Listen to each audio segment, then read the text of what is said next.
Hello again, everyone. Tom Nagorski in the Cipher Brief virtual studio for a conversation today about the American force posture in the Middle East. 40,000 American troops are based in the region at a number of locations. This isn't exactly news, but it's come into focus since the United States and Iran went to that very brief war, I guess the tail end of a 12-day war that involved Israel. And it came into focus because, of course, those troops now look vulnerable to some as potential targets for retaliation. We're joined by someone as qualified as any to comment on that American force posture, and that is Frank McKenzie, General Frank McKenzie, Cipher Brief expert and former head of Central Command. General McKenzie, it's great to have you back with us. And I wonder if I could just start by putting a question this way. The Iraq War is long over. The United States and a coalition, which you're very familiar with, defeated ISIS some time ago. The Afghan war is over. What is the mission, or are the missions of all those troops that remain in the broadly defined Middle East? Sure, Tom. It's always great to be with you. I would argue that the fight against ISIS still goes on. We don't actually do that fight ourselves, but we do support our partners both in Iraq and in Syria who continue to conduct operations against ISIS, which is now newly flourishing based on the turmoil in Syria. That may set itself up correctly over the next few months with a new government that we're going to recognize, which I think is a good thing to do.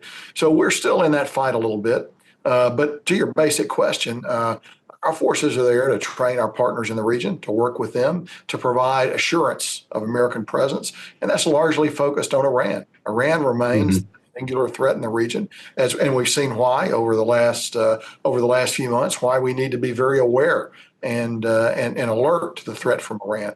The other thing I would say, Tom, is that while we do have a lot of forces in the region, they are distributed. We defended ourselves very effectively against an Iranian attack a few days ago. And forces also provide assurance to our neighbors. While they deter action by our potential opponents, our friends in the region can't leave. They're stuck there, the geography of being close to Iran. So the fact that U.S. forces are there actually adds to their level of assurance that we'll be a safe and reliable partner should Iran attack them. And that gets to a point that others have made, I guess, that is a geopolitical one, I suppose, as much as a military one, that I believe, correct me if I'm wrong, that a good many of those American troops are there at the invitation, if not the request, of some of those Gulf states I'm thinking about now.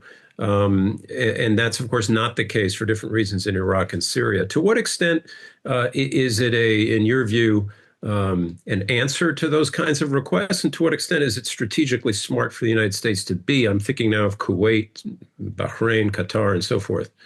So as usual, it's a combination of both. It certainly serves our interest to maintain a presence in the region. It certainly serves the interests of the Gulf states and other states as well that we be there in order to give them additional stability as they confront the threat from Iran. So I think it serves both our interests. And the only other point I'd make, Tom, is we're actually in Iraq at the invitation of the Iraqi government now. I think we have an ongoing negotiation process with the Iraqis about what our force posture is going to be. So I would actually include our forces in Iraq under the rubric of we're in Iraq because the Iraqis want us to be there, not because we're forcing ourselves on the Iraqis. And how would you, to the layperson, and I include myself in that term, explain the distinction in terms of what the troops do between those Iraq and Syria deployments on the one hand, and those the Gulf state presence that tens of thousands, I think, of Americans are involved in?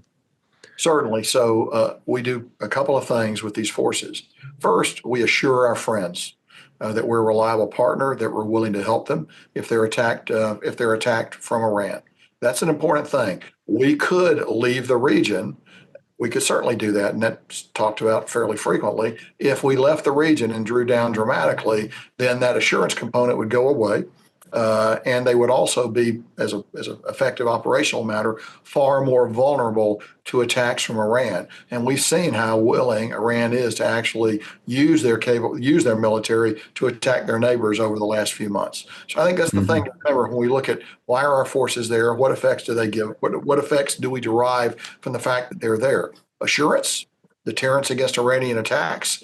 I think those are all useful things because that keeps the flow of commerce through the region moving through the Strait of Hormuz.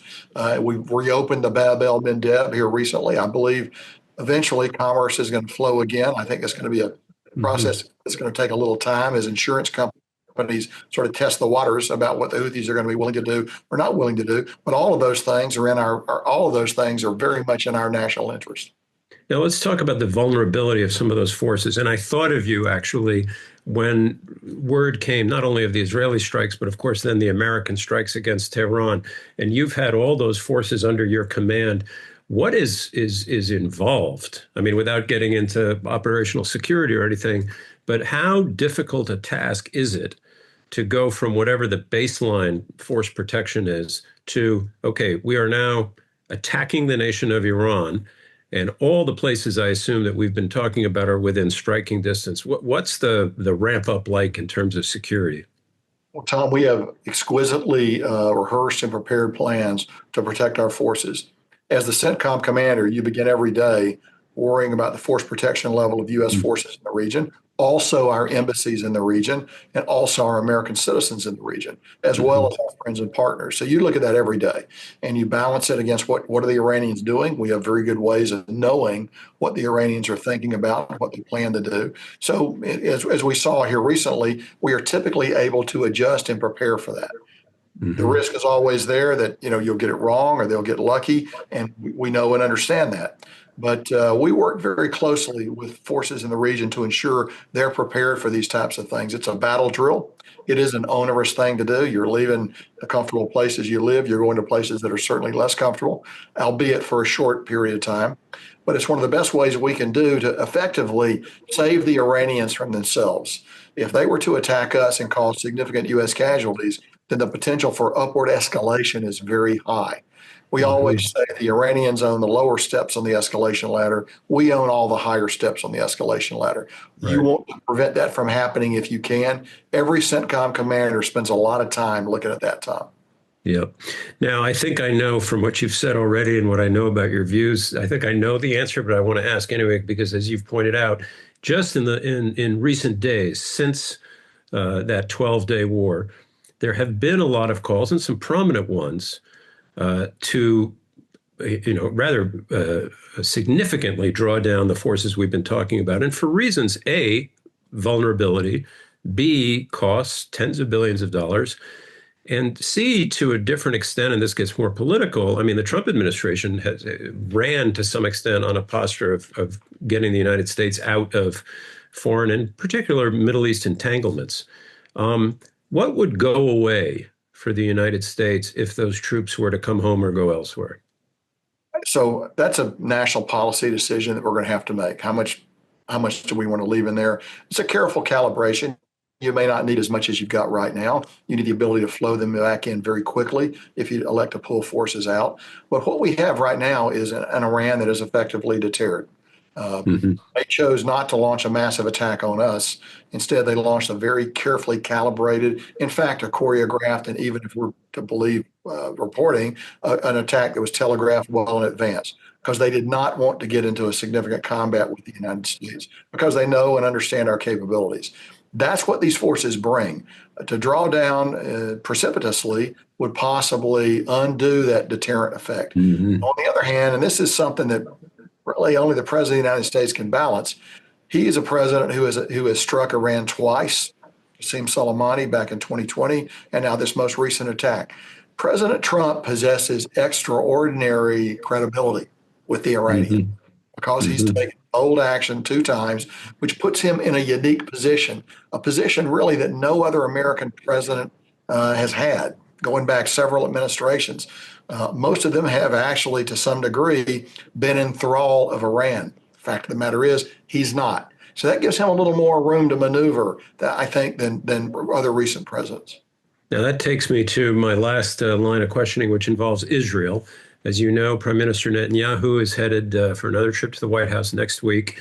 And some have argued that, or suggested that, that same room to maneuver that you've just described may allow the president to push Prime Minister Netanyahu in ways that other presidents couldn't. I mean, we've just, you could argue, done Israel and maybe ourselves a big favor with this attack against Iran.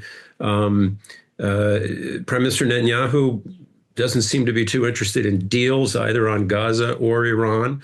It's a long way of asking, do you think that President Trump might have some success in terms of bringing Prime Minister Netanyahu to a place that looks more like a ceasefire in one place and a deal in the other? Tom, short answer is I don't know. I do know that we and Israel both share the same objective with Iran. We don't want them to have a nuclear weapon. And I'm sure there's going to be a lot of discussions on that, a lot of assessments. How effective were the strikes? Where are we? What needs to be done? So I would assume they're going to spend a fair amount of time talking about that. But I would also say the same thing I said about President Trump and Iran. That same credibility probably extends to his relationship with Israel and the way going forward. So I'll watch with great interest to see what comes out of those meetings next week. All right. We really appreciate your time. As always, General Frank McKenzie joining us at the Cipher Brief. All the best, and maybe we'll talk to you soon after that meeting. Thanks again. Tom, thanks so much. Always great to be with you.